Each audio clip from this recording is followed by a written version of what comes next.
ジュエリーよし、運命の相手よし、これでもうバッチリだね。 With Han and Yu's victories last week and Jin's successful reinstatement, 4 contestants remain in the God of High School Tournament's Seoul Regional. This week begins with the announcement of the next round of matchups, as Han, Yu, Jin, and Brazilian Jiu-Jitsu practitioner Byun Jae-hee vie for a spot in the preliminary tournament's final round. It is soon revealed that the next round will see Han and Yu's friendship put to the test of competition, while Jin will face off against the purple-haired Byun. As Jin, Han, and Yu head home from the arena, with an excited Jin finding himself torn between which of his friends to root for and eventually fight against in the final round, a man in a luxury car drifts in front of the group, blocking their path. Emerging from the car is Oh Seong-jin, a celebrity renowned for his athletic abilities and good looks, who quickly falls to one knee in front of Yu. Seong-jin immediately proposes to Yu on the spot, much to the shock and surprise of Yu and her friends. After Yu bafflingly accepts Seong-jin's proposal, audiences are taken back in time for a reflection upon Yu's childhood. After her father's death, a young Yu was left as the sole practitioner of her father's legacy, the Moonlight sword style. Her uncle, Yu Duk-chun, would take it upon himself to both raise her as his own and continue to teach his brother sword style. However, Duk-chun proves to be much weaker and less skilled than his brother, becoming a laughingstock among his students. And it is this mockery of her uncle, and transitively the Moonlight sword style, that drove Yu to dedicate her life to the preservation of the unique fighting style. Present day, Seong-jin approaches Duk-chun and asks Yu's uncle for his blessing to marry the young swordswoman. Duk-chun is skeptical of this proposal, questioning why Seong-jin is interested in someone who is still in high school. The charismatic fighter explains that he sees within her, and the Moonlight sword, a marvelous level of untapped potential.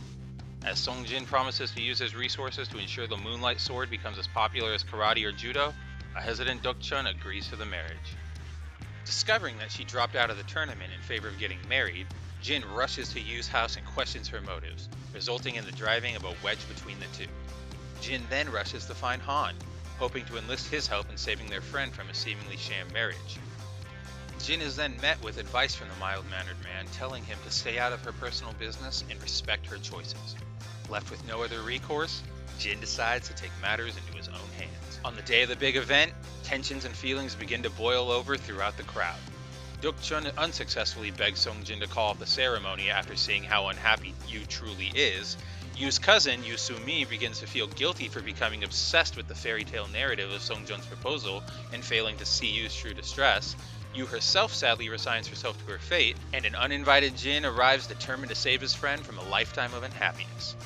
Though he is unable to break through a crowd of guards alone, Jin is soon joined by Han, and the two tear through Seong-jin's defenses and confront the celebrity at the altar. In a moment of dramatic irony, it is revealed that Seong-jin's true reason for proposing to Yu was to retrieve her sword and the quote, hand that can draw out that power, otherwise known as Yu herself, at the behest of a mysterious, robed organization. Drawing his own sword and summoning a samurai phantom similar to the Joker summoned by Judge Q, Seong-jin attempts to deliver a fatal blow to Jin and Han. At the last second, Yu steps between the blade and her friend, taking a deep wound to her stomach before utilizing a swordless Moonlight sword technique, pushing away Seong-jin and knocking him out in a single blow. As scared patrons run from the crumbling scene of his defeat, Seong-jin takes advantage of the crowd's confusion and successfully steals his former bride-to-be's sword, taunting her with his ill-gotten gains as he flees the scene. To the surprise of her friends, Yu finds herself unfazed, noting that she is confident that her father's spirit now lives on within her, rather than in the blade. Watching her leave with Jin and Han, Duk-chun and Yu Soo-mi recognize that being with her friends and competing in the tournament has led to Yu, quote, finally smiling. However, this moment of serenity and happiness is soon shattered by the events of the following night. Arriving at the hospital to visit his sickly friend, Han is met with the horrific sight of a crash team attempting to resuscitate the dying man, his condition clearly worsening. As he later sits in shock and silence at his night job, Han finds himself taunted once again by the rude customers from last episode. Snapping at their mockery, Han unleashes his full rage upon the men, quickly taking the group out in the blink of an eye. The next morning, Jin rushes to the stadium, exasperated at himself for having overslept through the start of Yu and Han's match. Instead of arriving to the scene of an exciting competition between his two friends, he is instead stunned to witness Han brutally beating Yu, continually striking her recently received sword wound until she begins to openly bleed on the mat. Declared the winner in an act of mercy, a silent Han marches past Jin on the way to the locker room, telling the shocked fighter 5 simple words: "See you in the finals." Last week's combat-heavy episode received a rave review due to the focus placed on the production of the 2 featured tournament matches. Similarly, as this episode takes a major detour from the tournament plot itself, so too does the overall quality of the episode deviate strongly from its predecessors. Instead of the competition itself, the primary focus of this episode is Yu's backstory and her sham marriage to Songjin.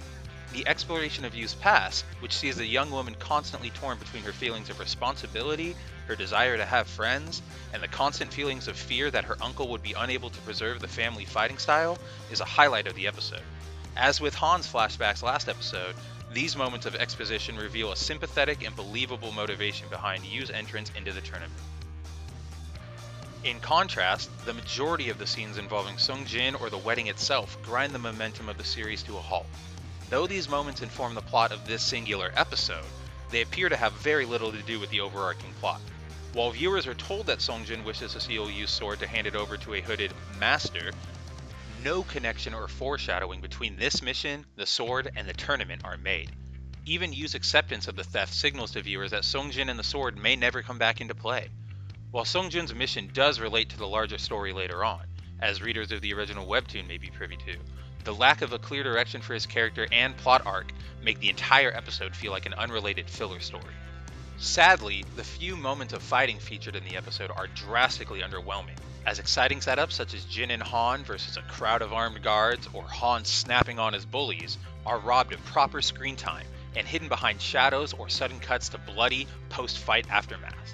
After seeing similar time-saving techniques in episodes of Crunchyroll's previous series, Tower of God, this appears to be becoming a habit for the company's new production endeavors. Given the high bar of quality set by themselves, these moments when Crunchyroll dodges a chance to show an exciting fight are glaringly obvious and thoroughly disappointing to fans. Of course, that is not to say the episode is without its highlights.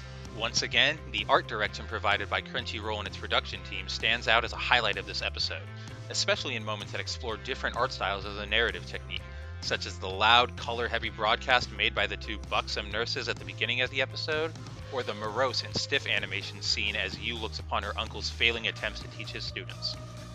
Furthermore, the final fight scene between Han and Yu felt heavy and deliberate, as both the fictional attendees and real-world audiences witness a moment of bizarre brutality, and are left with an uncomfortable feeling that will surely hang in the air throughout the rest of the tournament.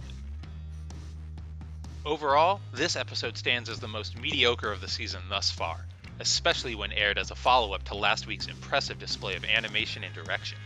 While somewhat disappointing, disconnected, and arguably uneventful, the continued exploration of different visual styles throughout the episode, and the reaching of Han's breaking point, should prove enticing enough for viewers to continue following the remaining rounds. Hopefully next week sees a return to form for both Jin and Crunchyroll.